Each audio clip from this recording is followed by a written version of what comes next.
بھی فضائل اعمال کا مقصد یہ ہے، یعنی اعمال کا فضائل اعمال یعنی اعمالوں کے فائدے ہے نا۔ اب فضائل اعمال سننا ہم اس لیے کرتے ہیں کہ بھئی علم و عمل کا جوڑ پیدا ہو، اللہ کے وعید اور وعدوں کا پتہ چل جائے کہ بھئی ہمیں نماز پہ کیا ملتا ہے، ذکر پہ کیا ملے گا، درود پر کیا ملے گا، قرآن پڑھنے پہ کیا ملے گا، اور اگر نماز نہیں پڑھیں گے تو کیا ملے گا۔ اس کے لیے ہم بیٹا کریں۔ یہ ایک ایک حدیث کے پیچھے صحابہ 3 مہینے سفر کرتے تھے۔ اللہ پاک نے ہمیں گھر پہ بیٹھے بیٹھے دیا، کتنا خوشی کی بات۔ جب ہم ایمان کے باتوں کو سننا، ایمان کی باتوں کو بولنا، ایمان کی باتوں کو شیئر کرنا، لوگوں کو سنانا، ایمان والوں کو نفع دیتا ہے۔ یعنی اللہ کے وعید اور وعدوں کا پتہ چل جائے اور علم اور عمل کا جوڑ پیدا ہو۔ جب ہمیں علم ہو جائے کہ اللہ ہمیں یہ دیتا ہے، پھر عمل کرنا آسان ہو جائے گا، صحیح نا انشاءاللہ۔ حضرت حفصہ رضی اللہ تعالیٰ عنہ کہ اپنے 4 بیٹوں سمیت جنگ میں شرکت۔ حضرت حفصہ رضی اللہ تعالیٰ عنہ مشہور شاعرہ ہیں، اپنے قوم کے چند آدمیوں کے ساتھ مدینہ آ کر مسلمان ہوئی ہے۔ ابن اسیر رحمۃ اللہ علیہ کہتے ہیں کہ اہل عالم کا اس پر اتفاق ہے کہ کسی عورت نے ان سے بہتر شعر نہیں کہا، نہ ان سے پہلے نہ ان کے بعد۔ حضرت عمر رضی اللہ تعالیٰ عنہ کے زمانے خلافت میں 16 ہجری میں قادسیہ کی لڑائی ہوئی، جس میں حفصہ رضی اللہ تعالیٰ عنہ اپنے 4 بیٹوں سمیت شریک ہوئی۔ لڑکوں کو ایک دن پہلے بہت نصیحت کی اور لڑائی کی شرکت پر بہت ابھارا۔ کہنے لگی کہ میرے بیٹو، تم اپنے خوشی سے مسلمان ہوئے ہو اور اپنی ہی خوشی سے تم نے ہجرت کی۔ اس ذات کی قسم جس کے سوا کوئی معبود نہیں کہ جس طرح تم ایک ماں کے پیٹ سے پیدا ہوئے ہو، اسی طرح ایک باپ کی اولاد ہو۔ میں نے نہ تمہارے باپ سے خیانت کی، نہ تمہارے ماموں کو رسوا کیا، نہ میں نے تمہارے شرافت میں کوئی دھبا لگایا، نہ تمہارے نسب کو میں نے خراب کیا۔ تمہیں معلوم ہے کہ اللہ جل شانہ نے مسلمانوں کے لیے کافروں سے لڑائی میں کیا کیا ثواب رکھا ہے۔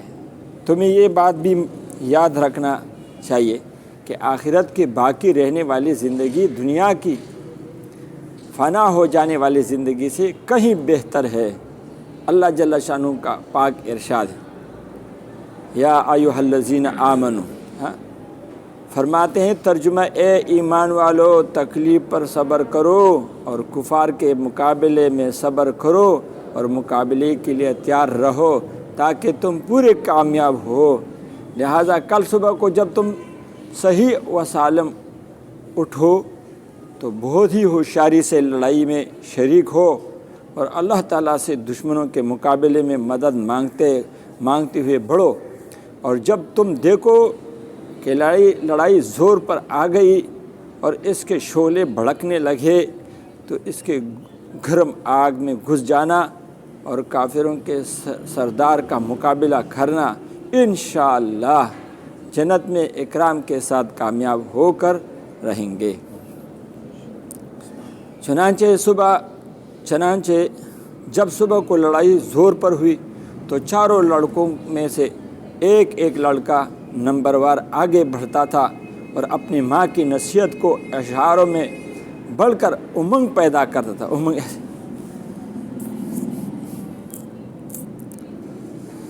اور جب شہید ہو جاتا تھا تو اسی طرح دوسرا بڑھ جاتا اور شہید ہونے تک لڑتا رہتا۔ بھلا آخر 4 شہید ہوئے، اور جب ماں کو 4 کے مرنے کی خبر ہوئی تو انہوں نے کہا کہ اللہ کا شکر ہے کہ جس نے ان کی شہادت سے مجھے شرافت بخشا۔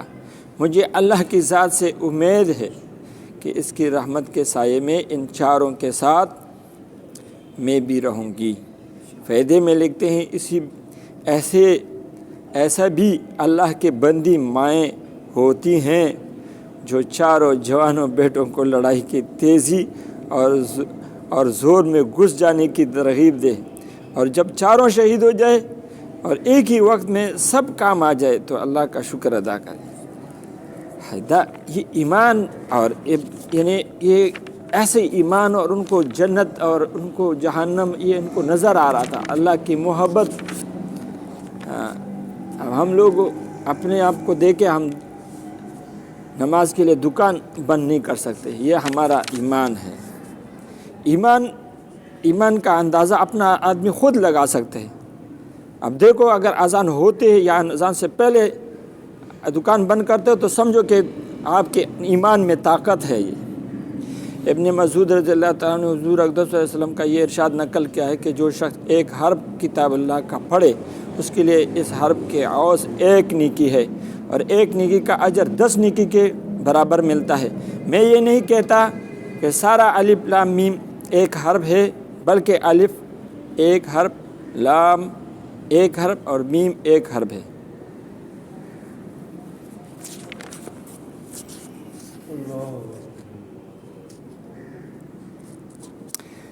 سعید بن سلیم رحمۃ اللہ حضور اقدس صلی اللہ علیہ وسلم کا ارشاد نقل کرتے ہیں کہ قیامت کے دن اللہ کے نزدیک کلام پاک سے بڑھ کر کوئی سفارش کرنے والا نہ ہوگا، نہ کوئی نبی نہ فرشتہ، یعنی سب سے پہلے سفارش قرآن پاک کرے گا۔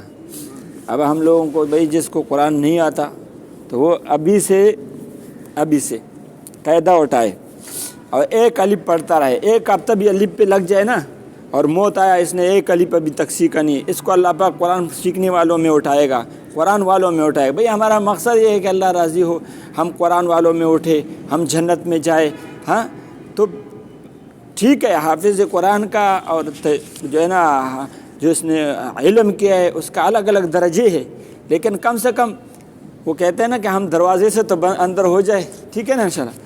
تو ابھی تک جنہوں نے ابھی تک قرآن نہیں پڑھا ہے تو وہ آج سے بھائی قاعدہ اٹھا کے اپنے آپ کو، اپنا نام اللہ کے رجسٹر میں قرآن سیکھنے والوں میں لگاؤ۔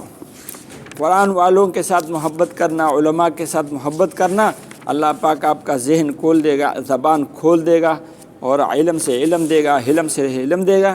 جب ہم علماء کے ساتھ، حافظ قرآن والوں کے ساتھ محبت کریں گے، ہمارا مال جان وقت علماء کے اوپر خرچ ہو، ہمارا مال متقی پرہیزگار لوگوں پر ہم کھلائے۔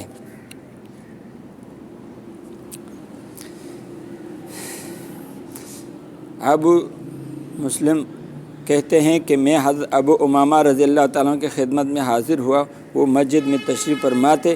میں نے عرض کیا کہ مجھ سے ایک صاحب نے آپ کی طرف سے یہ حدیث نقل کی ہے کہ آپ نے نبی اکرم صلی اللہ علیہ وسلم سے یہ ارشاد سنا ہے، جو شخص اچھی طرح وضو کرے اور پھر نماز پڑھے تو حق تعالیٰ جل شانہ اس دن وہ گناہ جو چلنے سے ہوئے ہو، اور وہ گناہ جن کو اس کے ہاتھوں نے کیا ہو، اور وہ گناہ جو اس کے کانوں سے صادر ہوئے ہو، اور وہ گناہ جن کو اس نے آنکھوں سے کیا ہو، اور وہ گناہ جو اس کے دل میں پیدا ہوئے ہو، سب کو معاف فرما دیتے ہیں۔ حضرت ابو امامہ رضی اللہ تعالیٰ عنہ نے فرمایا کہ میں نے یہ مضمون نبی اکرم صلی اللہ علیہ وسلم سے کئی دفعہ سنا ہے۔ بھئی ہم اپنے بچوں سے اپنے گھر میں کم سے کم پوچھے، بیٹا تم نے نماز پڑھا ہے کہ نہیں؟ بیوی سے پوچھے، بھئی اپنے پڑوسی سے پوچھے، اور ہم اپنے پڑوسی سے کو نماز کا دعوت دیں۔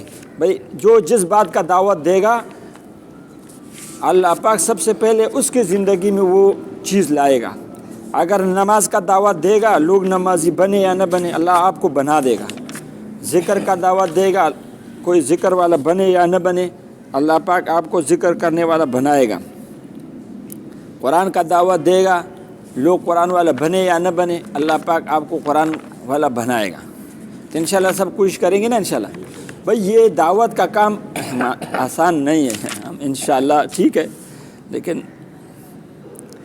بول نہیں سکتے ہیں، یہ بھئی ہر چیز کا مشق ہوتا ہے۔ ہاں اس